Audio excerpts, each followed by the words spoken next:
Hi, I'm Bill Patalon. I'm the executive editor here at Money Morning, and I'd like to tell you a story. Stock Talks with Bill Patalon. Boeing, the ultimate Rocky stock. I'm a big movie buff. Movies of all kinds, classic movies like Gone with the Wind, black and white movies like Inherit the Wind, war movies like The Battle of the Bulge. And I have to admit, I've got kind of a guilty pleasure, the Rocky movies. You know what I'm talking about, the boxer from Philadelphia, kind of the down in the mouth, hard luck guy, beats up people for a living, then gets a shot at the title, does really well, doesn't win. But even with that great showing, nobody takes him seriously. So he gets another shot. This time he wins. Still nobody takes him seriously. And all these other ensuing fights follow. He gets dropped. He comes back. He wins. Each time he gets dropped, everybody wants to write him off. Well, there's a company that has the same kind of syndrome, Boeing. This is a company that goes back, to the Great Depression, to the early years of aviation. And it just seems like nobody ever wants to admit this is a great company. Every time something happens, investors want to abandon it, and it always comes back. You had the Dreamliners. It took longer to develop than anybody expected it to. The stock sold off. Boeing made it happen. It's a successful airplane now. They get it on the market. The plane's flying. Donald Trump says, hey, you know what? I'm not going to pay all this money for Air Force One, which, by the way, Boeing builds. The stock sells off. Boeing comes back. This is a company that comes back time and time and time again, and that it's a quality that is ingrained in its corporate DNA. And let me tell you a story that shows this. So here's Boeing, 1934. One of their executives named Claire Echtevet is sitting one day when he gets this circular from the Army Air Corps. Wasn't the independent Air Force at the time, was part of the Army. And they're asking for the airplane companies in the country to design a new bomber for the Air Corps. They wanted it to be a multi-engine bomber. Echtevet looked at this. Again, you got to think about this. The company's on the ropes. They're really having trouble. They've had a bunch of kind of flops. But they need a winner. They need to score. And he said, well, thinking to himself, I wonder if, they're multi-engine usually means two engines, but I wonder if four engines would be better. So he set the engineers to work. He kind of made this bet the company decision that they were going to go forward with this new airplane. It was called the 299, and it was gorgeous. I mean, when it rolled out of the hangar for the first time, people looked at it and were stunned. Four engines. It was one of the biggest airplanes of its time, huge wingspan, this glistening, polished aluminum skin, bristling with gun turrets. One reporter who looked at it at the time was so awestruck that he wrote that the airplane, the 299, was a veritable flying fortress, and the name stuck. Today we know the plane is the B-17, and we also know that it was one of the most important airplanes of World War II. Unfortunately, to win this contract, to win this competition, the Army Air Corps was holding this fly-off in Dayton, Ohio, where their big air base, their big testing facility was. This plane, the 299, was so advanced that it left Seattle and arrived at Dayton hours before it was even expected. It was faster, could fly higher, and could perform better than the fighter planes that were supposed to attack it or defend against it at the time. I mean, it was the most advanced airplane in the world. As Boeing put the 299, through its paces before the fly-off started, people were just amazed. I mean, there was no doubt at all who was going to win the competition once the fly-off started. But then disaster struck. In a pre-fly-off kind of testing flight, the airplane started to climb very steeply. Everyone knew something was wrong. It stalled, it plunged to the ground, crashed, and exploded. Several of the crewmen were killed. A couple others got out, barely got out with their lives. The very advanced technology that was required to fly this airplane had kind of worked against it because, again, we're this still very early on. Folks were kind of getting used to all this new technology.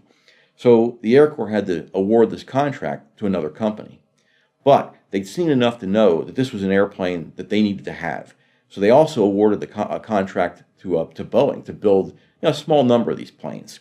As it turned out, the plane was so advanced and so adaptable that they just kept ordering more and more and more. And that was the plane that helped us win the war in Europe against Hitler's Germany. By the end of the war, we were mounting 1,000-plane raids against some of the major German capitals, some of the major military targets. These planes were flying deep into Germany and back to England day after day after day. And had Boeing not taken that chance, they wouldn't have built thousands of these airplanes. They wouldn't have emerged as a winner. They were counted out, and once again they proved that they could rise above it all and beat expectations and win. I recommended this stock back in 2011. This is a company I know really well. My father, when I was growing up, was an aeronautical engineer for Pratt & Whitney and Hamilton Standard. Design controls for an attack bomber. Infused in me a lifelong love for aviation history, for airplanes. We fly radio control planes, we fly drones, we go to air shows. My favorite museum on the face of the earth is the National Air and Space Museum in Washington. So I know aviation, I know airplanes, I know Boeing. This is a company that just keeps coming back over and over again. The stock is up over 157% since I recommended it. And every time, it sells off, every time something happens, I recommend it again. The Dreamliner battery thing, people abandon the stock in droves. I wrote a column to my subscribers and said, buy this stock. Everybody that listened to me doubled their money from that point. And you see it time and again. The world economy has changed in a big way. The nexus of global growth has shifted from the West to Asia. If you go back to 1985, you're talking about the United States, Europe, Japan, kind of the big three. Those guys, all of us, accounted for about 2/3 of world economic growth. Fast forward to today. Now the whole thing is flipped. 2/3 of world production has shifted to Asia, and the big three now accounts for only 29% of that growth. So when you look at this, this whole kind of shift in the world economy, that is like proof positive. It kind of makes it obvious, that global travel is going to escalate. Companies in the West, they want the markets in Asia. They want access to all those new consumers, and all those markets there. They want access to our innovation, to our technology. So it's a mutually beneficial relationship, and it's going to drive global travel. It's going to drive the need, for new routes, for new airlines, for new carriers, and that is all going to drive the need for all these new airplanes I'm talking about. Here's a company that's got backlog, orders in its hand for 5,700 commercial jetliners. It's also got a big defense backlog. So it's got a backlog in business of $470 billion. If the company didn't get one more order, for the next couple of years, it has enough business at current production rates to work for 7 years. This is business that's generating, revenue, profits, record cash flow. This is a company that has a proven record of taking that cash flow and giving it back to shareholders in the form of dividends, stock buybacks, and other kinds of financial engineering. I advocate what I call the accumulate strategy.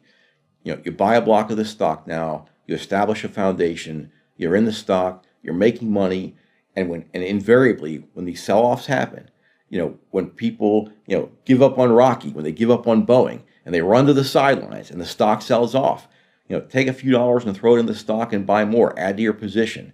You'll average down. The stock will come back. All these powerful drivers I've talked about will drive the stock higher and higher into record territories. And over the next 20 years, as this whole airliner market explodes, so will your wealth. You will cash in a big way. And at the end, you'll be celebrating just like Rocky. To hear more stories like this from Bill Patalon, click here.